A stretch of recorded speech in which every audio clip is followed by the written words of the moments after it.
To the casual observer, this view of Bankside Power Station on the banks of the Thames in London may seem unremarkable.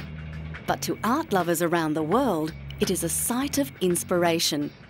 This is the home of Tate Modern, one of the most famous contemporary art galleries in the world. The Tate Gallery was the gift of 19th century sugar magnate, philanthropist and art lover Henry Tate. Having donated his own art collection and funded the building to house it, the original gallery opened in 1897. That gallery is now called Tate Britain and is the national gallery for British art from 1500 to the present day, as well as some modern British art. Tate Modern on the south side of the Thames opened in 2000 and now exhibits the national collection of modern art from 1900 to the present day. One of the unique things we can do here is to show relationships between the contemporary, the modern and the historic.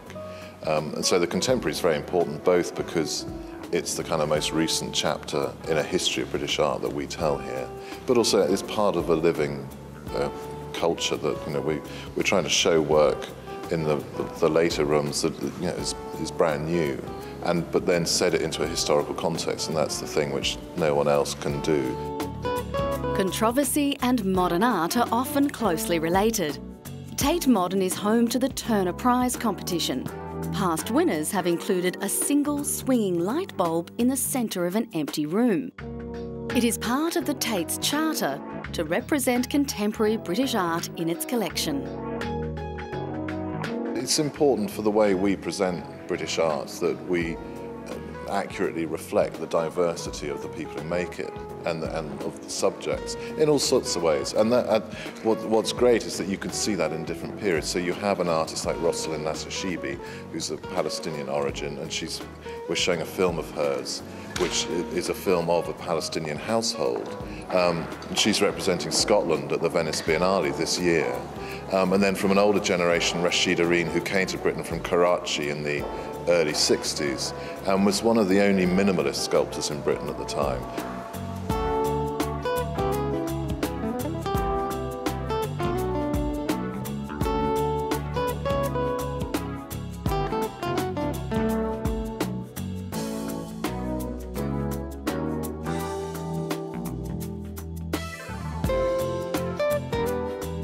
The original Tate Gallery at Millbank, on the opposite side of the Thames, was not lost to the public. In fact, it has undergone a £32 million redevelopment.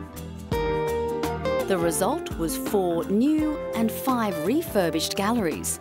They tell the story of 600 years of British art from the 16th to the 21st century. Now, with the creation of Tate Modern in London as well, this building has been able to revert to the original vision of Henry Tate, its founder, and it's once more the National Gallery of British Art.